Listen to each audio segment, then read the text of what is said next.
اللہ تبارک و تعالی نے سورۃ الاعراف کی آیت نمبر 31 میں فرمایا کہ وَكُلُوا وَاشْرَبُوا، فرمایا اور کھاؤ اور پیو، وَلَا تُسْرِفُوا، حد سے نہ بڑھو، اسراف نہ کرو، فضول خرچی نہ کرو، اس لیے کہ اِنَّهُ لَا يُحِبُّ الْمُسْرِفِينَ، اللہ اسراف کرنے والوں کو پسند نہیں کرتا۔ بنو عامر ایک قبیلہ تھا، حج کے لیے آیا کرتا تھا۔ دور جاہلیت میں بھی لوگ حج کرتے تھے، اگرچہ اپنی طریقوں پر کرتے تھے۔ تو قبیلے کے لوگ حج کے لیے آتے تو وہ بہت کم کھانا کھاتے، جب حج پہ آتے بہت تھوڑا، گوشت اور چکنائی تو بالکل استعمال ہی نہیں کرتے تھے۔ نبی پاک صلی اللہ تعالیٰ علیہ وسلم کے بعد صحابہ نے عرض کی، یا رسول اللہ صلی اللہ تعالیٰ علیہ وسلم، حضور ہمارا زیادہ حق نہیں بنتا کہ ہم بھی کچھ چیزوں سے پرہیز کریں؟ اب آپ اندازہ فرمائیں کہ کچھ لوگ ایسے ہیں کہ جو روز شام کو گوشت کے ساتھ کچھ کھاتے ہیں، گوشت کھائیں گے یا گوشت ملا کچھ کھائیں گے تو ان کو پورے حج کے سارے دن ہی منع کر دیا جائے، اور چکنائی اور گھی استعمال نہیں کرنا، تو کون شخص ہے جو اس کے بغیر رہ پائے گا؟ تو صحابہ نے عرض کیا کہ یا رسول اللہ صلی اللہ تعالی علیہ وسلم، ہم بھی یہ کام نہ کریں، ہمارا زیادہ حق نہیں؟ تو اللہ تعالیٰ نے آیت نازل کر دی، فرمایا نہیں، کلو واشربو، کھاؤ بھی اور پیو بھی، بس ولا تسرفو، حد سے نہ بڑھنا، اسراف نہ کرنا، فضول خرچی نہ کرنا، جو بھی کھاؤ پیو حد میں رہ کے۔ کھانے پینے سے اسلام منع نہیں کرتا، لیکن ولا تسرفو، حد سے تجاوز۔ کیا معنی ہے اس کا؟ ایک معنی تو یہ ہے کہ جب تم کھاؤ تو تم حدود میں رہ کے کھاؤ گے، حلال حرام کی تمیز رکھ کے کھاؤ گے، تم مسلمان ہو، تمہارے اوپر کچھ ضروریات ہیں۔ ایسا نہیں ہو سکتا کہ جو تمہارے سامنے آیا تم کھا جاؤ، جو تمہارا ہے تم صرف وہی کھاؤ گے، جو تمہارا نہیں ہے تم اس کے قریب نہیں جاؤ۔ دوسرا معنی یہ ہے ولا تسرفو کا، ہمارے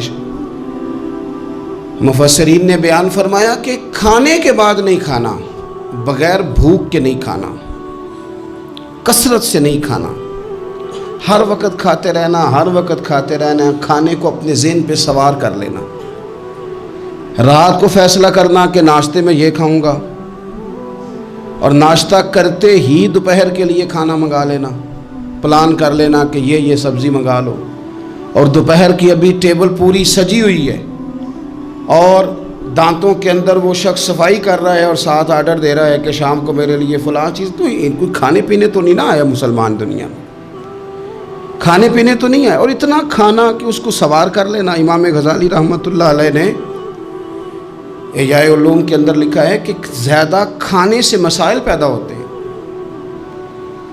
شہوت زیادہ بڑھتی ہے، زیادہ کھانے سے غلط خیالات زیادہ آتے ہیں۔ اس لیے صحیح حدیث میں موجود ہے، نبی پاک صلی اللہ علیہ وسلم نے جوانوں سے فرمایا تھا کہ اے جوانوں کے گروہ، یا نکاح کر لو، اور اگر طاقت نہیں رکھتے تو روزے رکھا کرو، اس لیے کہ فاقہ شہوت کو کم کرتا ہے برے خیالات کو، یہ کمزوری لاتا ہے تھوڑی سی انسان کے جسم میں، تو خیالات کم ہوتے ہیں۔ اور پھر جب آپ اپنا پیٹ بھر لیتے ہیں، ایک تو آپ سست ہو جاتے ہیں، نیند غلبہ کرتی ہے، غلبہ نیند کا بندے کو غافل کرتا ہے۔ کیسے میں بتاؤں یہ بات، کیسے بتاؤں کہ بہت سارے پکے نمازی بھی فجر نہیں پڑھتے، سوائے اس کے کہ کھا بہت لیا ہے، اور وہ نیند کے غلبے نے صبح اٹھنے نہیں دیا، غفلت پیدا ہوتی ہے، شہوت پیدا ہوتی ہے، اور جب آپ کا ذوق بن جاتا ہے زیادہ کھانے کا، پھر آپ کی ذہن کی مشقت بڑھ جاتی ہے، آپ پھر زیادہ کوشش کرتے ہیں، سکون زندگی میں ختم ہو جاتا ہے، پھر یہ بھی کمانا ہے، وہ بھی کمانا ہے، یہ بھی کرنا ہے، خواہشات بڑھتی ہیں، آپ کا معاملہ آگے کی طرف نکل جاتا ہے۔ کوشش کریں زندگی کے اندر آپ اعتدال کے ساتھ، یعنی اسلام کھانے سے تھوڑی منع کر رہا ہے، کھانے سے منع نہیں کیا جا رہا آپ کو حد سے بڑھنے سے، اعتدال میں رہ کے آپ یہ کام کریں، اعتدال میں رہ کے آپ کچھ چیزوں سے بچیں، معتدل رکھیں اپنے آپ کو۔ عزیز دوست، اعتدال ویسے بھی زندگی میں وہ بندہ تنگ نہیں ہوتا جو اعتدال کے ساتھ چلتا ہے. جو درمیانی چال چلے وہ پریشان ہے. بہت زیادہ کھانا کھانے کا رواج آ گیا ہے. اور پھر یہ کہ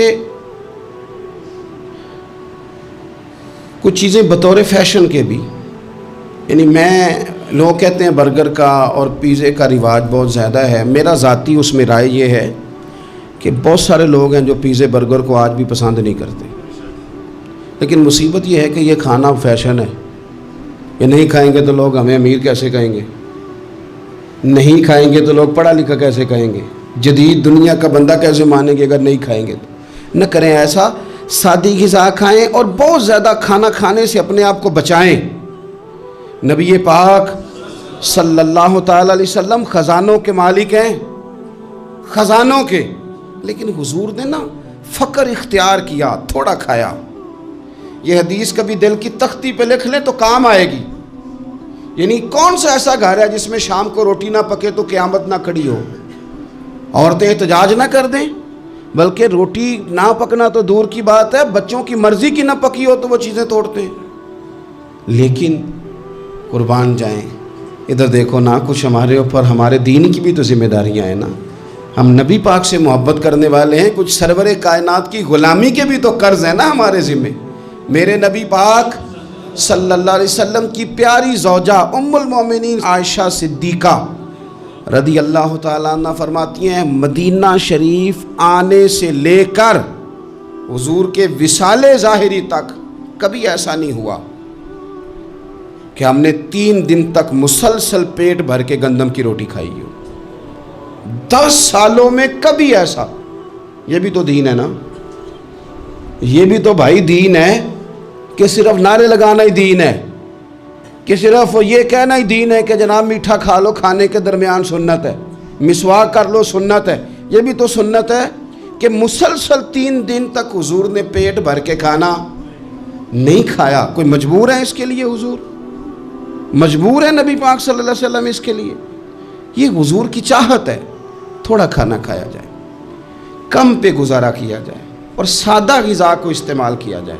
کوئی کام نہیں کر پاتے ہمارے بچے، روٹی کھاتے ہیں مرضی کی، ثقیل غذا کھاتے ہیں جو ہضم مشکل سے ہوتے ہیں، اور پھر کھاتے ہی فوراً موبائل لے کے وہ لیٹ جاتے ہیں.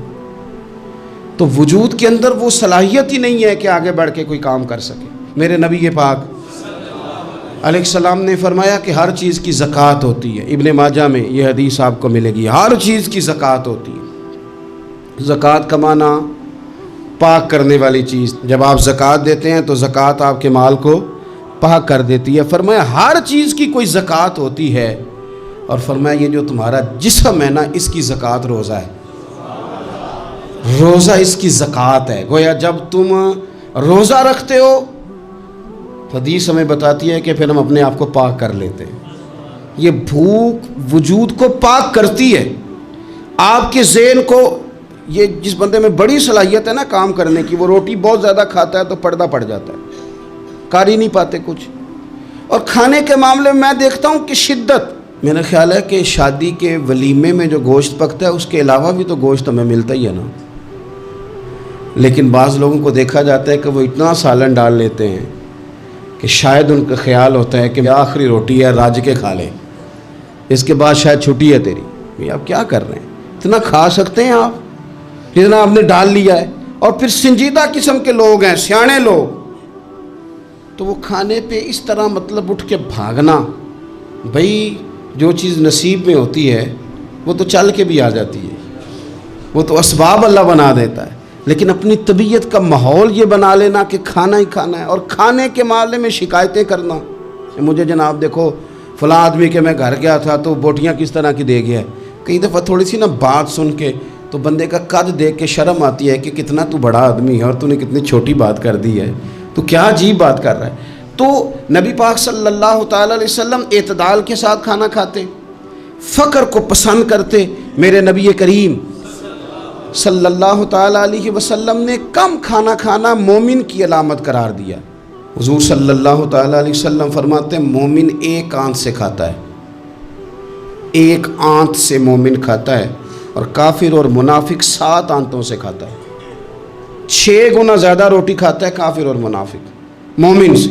7 آنتوں کے ساتھ کھاتا ہے۔ ہمارے ہاں تو اللہ کے فضل سے نا اب کھانا کھانے کی اور کھانا کھلانے کی دوڑ لگی ہوئی ہے۔ یعنی عجیب فلسفہ ہے لوگوں کا کہ 4-5 نوجوان ہیں تو کہتے ہیں آج دعوت تیری طرف ہے اور کل دعوت میری طرف، اور پرسوں اس کی جانب ہے اور ترسوں اس کی جانب ہے، اور لوگ اس قدر زیادہ یہ دعوت کا شوق رکھتے ہیں، اتنا زیادہ۔ مثلا میرے ساتھ لوگ بڑا پیار کرتے ہیں لیکن صرف دعوت دیتے ہیں کھانے کی، تو میں کہتا ہوں آپ دعوت دینے کی بجائے ہماری دعوت قبول کیوں نہیں کرتے؟ ہم آپ کو دین کی دعوت دے رہے ہیں، وہ والی قبول کریں نا، روٹی کھا لیں جی، آ جائیں کھانا کھا لیں۔ تو میں کہتا ہوں اور بھی کم ہے زمانے میں لنگر کے سوا، روٹی کے علاوہ بھی بڑے کام ہیں جو کرنے والے ہیں۔ تو آپ اعتدال کے ساتھ کھانا کھائیں، ضرور کھائیں، جو نعمتیں آپ کے پاس ہیں ان سے آپ لطف ضرور حاصل کریں، لیکن اعتدال کے ساتھ۔ اور پھر آپ کو پتہ ہے جب آپ بے تحاشا کھانا کھاتے ہیں نا، اس کا نقصان یہ ہوتا ہے کہ پھر انسان، میں نے دیکھا ہے جب بندے مالدار ہو جاتے ہیں نا یا سہولیات ان کو مل جاتی ہیں تو انہیں غریبوں کا دکھ ختم ہو جاتا ہے۔ اکثر امیر آدمی کے دوست بھی امیر ہوتے ہیں، پھر وہ کہتے ہیں کہاں غربت ہے پیر صاحب؟ کس نے کہا آپ کو؟ کس نے کہا آپ کو کہ لوگوں کو کپڑا نہیں ملتا؟ سارے لوگ ٹھیک ہیں، کیوں بھلا؟ اس لیے کہ وہ امیر تھا تو اب دوستی بھی امیروں کے ساتھ ہو گئی۔ پھر نہ کچے مکان نظر آنے بند ہو جاتے ہیں، پھر چوک میں دیہڑی کے لیے کھڑے مزدور نظر آنے بند ہو جاتے ہیں، پھر ہسپتال میں کبھی جاؤ نا، میں نے یہ نظام دیکھا ہے کہ ایسے نوجوان بھی ہیں جو میڈیکل سٹور والے سے کہہ رہے ہوتے ہیں کہ شناختی کارڈ رکھ لے، اماں کے لیے مجھے گولیاں جلدی دے دے، میرا بھائی آتا ہے تو تجھے پیسے دیتا ہے۔ پھر یہ لوگ بھول جاتے ہیں نا، اس لیے کہ ہم تو اب چیزیں جو ہیں وہ ہوم ڈیلیوری پہ لے رہے ہیں، پیسہ ہی بڑا ہے۔ ہمیں کب یاد رہے گا کہ کوئی بھوکا ہے؟ ہمیں کب یاد رہے گا؟ لیکن یہ تب ہے جب آپ کبھی بھوکا رہنا سیکھے، آپ کی طبیعت میں ہو۔ میرے رسول پاک علیہ السلام نے فقر اختیار کیا تاکہ پتہ چلے غریب کی بھوک کی تکلیف کیا ہے۔ دیکھو حضرت یوسف علیہ نبینا علیہ السلام کے بارے میں امام غزالی نے لکھا ہے کہ جناب یوسف علیہ السلام نے تو غلہ جمع کر لیا تھا مصر میں، آپ نے خواب دیکھی تھی تو غلہ آپ نے جمع کر لیا، باقی سب علاقوں میں فاقہ تھا، غربت تھی، قحط تھا۔ مصر کے لوگ سکون کے ساتھ 3 ٹائم پیٹ بھر کے کھانا کھاتے تھے، اور آپ نے سب اپنے ملک میں آسانی کی تھی کہ آرام سے کھانا کھاؤ، لیکن جناب یوسف خود ایک دن میں 1 روٹی کھاتے، بھوکے رہتے، بھوکے، فاقہ کاٹتے۔ لوگوں نے کہا حضور آپ خزانوں کے مالک ہیں اور آپ جو ہیں وہ کھانا نہیں کھاتے، کیا مقصد ہے؟ تو آپ فرمانے لگے اس لیے نہیں کھاتا، اگر میں نے بھی پیٹ بھر کے کھانا شروع کر دیا تو پھر بھوکے لوگوں کا درد میرے سینے سے نکل جائے گا۔ پھر اس بھوک کی، او میرے بھائی، اب تو گاؤں سے آ کر پڑھنے والے بھول ہی گئے ہیں کہ کس کی ماں نے کتنا زیور بیچا تھا۔ لوگوں کو بھول جاتا ہے جب کسی مقام پہ پہنچ جاتے ہیں، پیسہ آ جاتا ہے، عہدہ مل، بھول جاتے ہیں لوگ۔ فرمانے لگے اس لیے بھوکا رہتا ہوں تاکہ بھوکوں کی تکلیف کا مجھے احساس ہو، اس لیے بھوکا رہتا ہوں۔ اگر آپ کی طبیعت احساس والی ہے نا، احساس والی، میں کیا کروں؟ مجھے کہنے دیں یہ بات آپ کہ امیر کے فریزر میں اتنا پھل خراب ہو جاتا ہے جتنے سے غریب کی ماں کی شوگر کی 2 مہینے کی دوائی آ جاتی ہے کہ مجھے یہ نہیں نا بتانا چاہتا کہ فریزر خالی رہ جائے میرا۔ مجھے کیا لینے دیں آپ یہ بات، کیا لینے دیں کہ بہت سارے لوگوں کے کپڑوں کے اتنے پیسے دھوبی لے لیتا ہے جتنے کپڑوں سے شاید کئی غریب ماؤں کے دوپٹے اور چادریں بن جائیں، لیکن یہ کہ وہ کپڑے دھوبی نہیں استری کرے گا تو ہماری شان کا کیا بنے گا؟ کرو یار، لیکن تھوڑا سا نا، میں نے پچھلے جمعے بھی کہا تھا، اور راشن ونڈن والے اور لوگوں عیدوں بعد بھی بھوک لگ دیجئے۔ یہ جو پیٹ کی بھوک ہوتی ہے نا، یہ بندے سے بڑا کچھ کراتی ہے۔ آپ اس کیفیت کو سمجھیں، تھوڑا سا اپنا کھانا کم کریں تاکہ دوسروں کا احساس پیدا ہو، تھوڑا سا نا ہوٹل کا پھیرا کم کریں۔ اور لوگ کہتے ہیں جی نہیں وہ پیر صاحب ساری دنیا ہی ٹھیک ہے، آپ کا تعلق کس کے ساتھ ہے؟ چلنا میرے ساتھ، میں نے پورا پاکستان گھوما ہے، میں آپ کو وہ والے شہر دکھا سکتا ہوں کہ جہاں لوگ کہتے ہیں کہ روٹی کھائیں کہ دوائی کھائیں، تو بھوکے رہ کے جو مر جانا ہے تو دوائی رہنے دو، روٹی کھاتے ہیں۔ آپ اس کیفیت کو سمجھیں، تھوڑا سا اپنا کھانا کم کریں تاکہ دوسروں کا احساس پیدا ہو۔ مخدومہ کائنات سیدہ طیبہ طاہرہ جان احمد کی راحت پہ لاکھوں سلام۔ سیدہ داخل ہوئی تو اپنے پلو سے نا چادر سے کوئی چیز کھولی۔ پرانے زمانے میں نا عورتیں دوپٹے کے ساتھ ہی پیسے باندھ لیتی تھی، وہ تو بعد میں پرس آیا تو وہ رواج ختم ہو گیا، تو دوپٹے سے نا پلو سے کوئی چیز کھولی، پیسے باندھتے تھے لوگ، زیور باندھتے تھے، قیمتی چیزیں۔ لیکن عزت والے رسول کی بیٹی نے وہ جب اپنا پلو کھولا تو روٹی کا ٹکڑا نکلا، پوری روٹی نہیں تھی، آدھی تھی یا اس سے کچھ زیادہ تھی، ایک حصہ روٹی کا نکلا۔ تو نبی کریم صلی اللہ تعالیٰ علیہ وسلم کی بارگاہ میں روٹی پیش کر کے عرض کرنے لگی، یا رسول اللہ کئی دنوں کے بعد علی تھوڑی سی گندم لائے تھے، پیسی ہے تو ایک کی روٹی پکی ہے، 2-3 لقمے میں نے کھا لیے تھے تو مجھے آپ کا خیال آیا، تو حضور میں یہ روٹی لے کے آئی ہوں۔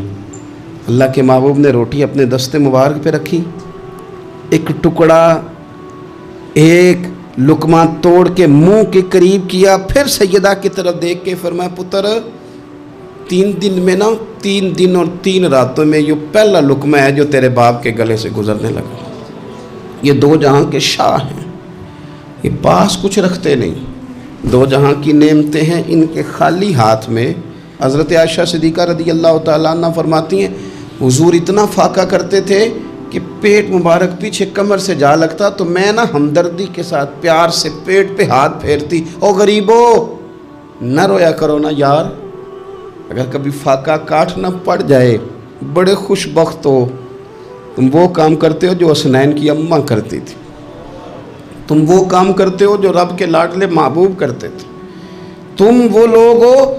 حضور امیروں کو بھی بڑا کرم فرماتے تھے، مالداروں پہ بھی شفقت کرتے تھے، پر کبھی سنا ہے کسی نے کہا ہو امیر نواز رسول؟ جب بھی سنو گے یہی جملہ ملے گا، غریب نواز رسول، غریب نواز رسول۔ تو پھر تمہاری غریبی بڑی شان والی نہیں جس پر کرم نوازیاں مدینے والے حبیب فرماتے ہیں؟ پھر یہ فاقے بڑے محبوب نہیں؟ پھر یہ تھوڑا سا غریبی میں وقت گزارنا یہ بڑی عظمت والا نہیں؟ میرے عزیز، اگر زندگی کے اندر تھوڑی توجہ ہو جائے، تھوڑا سا خیال ہو جائے، تو بہت ساری ہماری جو دقتیں ہیں زندگی میں، جو آزمائشیں ہیں، وہ ختم ہو جائیں۔ بچوں کو بھی تھوڑی عادت بنائیں۔ میں آپ کو بتاؤں، خواہشات اگر بچوں کی محدود ہو جائے نا تو باپ کی محنت بھی تھوڑی کم ہو جائے۔ ہمارے نا خواہشات کی وسعت نے ہمارے والدین کو تھکا دیا، ہماری خواہشات کی وسعت نے باپ کو اوور ٹائم لگانے پہ مجبور کیا ہے، ہماری خواہشات کی وسعت نے۔ کئی باپ ہیں جن کا اب دل کرتا ہے کہ پردیس سے واپس آ جاؤں، جن کا دل کرتا ہے کہ اب پتہ نہیں ہے زندگی کا تو میں لوٹ آؤں۔ کاش بیٹے اپنی خواہشات کم کر دیں، کاش بچے اپنی خواہشات تھوڑی محدود کریں، تھوڑے پہ گزارا سیکھیں، تاکہ ہمارے بہت سارے پردیس میں رہنے والے لوٹ آئیں دیش میں، اپنوں کے ساتھ آ کے وہ رہیں، وہ اپنوں کے جنازے پڑھے، وہ اپنوں کی فاتحہ میں شریک ہوں، وہ اپنوں کے دکھ سکھ دیکھیں۔ خواہشات کی وسعت، بہت کھانے کا شوق، انواع و اقسام کے کپڑے، لیکن لوگوں کی جوانیاں پردیس کھا گیا اور ان کی دولتیں خواہشات کھا گئیں۔ کاش والد بھی اپنے بچوں کو یہ سمجھانے میں کامیاب ہو جائے کہ تھوڑے پہ گزارا کرنا، اس سے انسان وسعت پکڑ لیتا ہے، بڑا ہو جاتا ہے۔ ہم دور نکل گئے ہیں۔ نبی پاک صلی اللہ تعالیٰ علیہ وسلم نے فرمایا، امام بہقی حدیث لائے ہیں، حضرت ابو امامہ باہلی رضی اللہ تعالیٰ عنہ حدیث کے راوی ہیں، حضور فرماتے ہیں میرا دل کرتا ہے کہ ایک دن میں سیر ہو کے کھاؤں اور ایک دن بھوکا رہوں، میرا دل کرتا ہے۔ اور حضور فرماتے ہیں میرا دل کرتا ہے کہ جس دن میں بھوکا رہوں اس دن میں صبر کروں اور اپنے رب کی بارگاہ میں عاجزی کروں، اور جس دن میں پیٹ بھر کے کھاؤں اس دن میں اپنے رب کا شکر ادا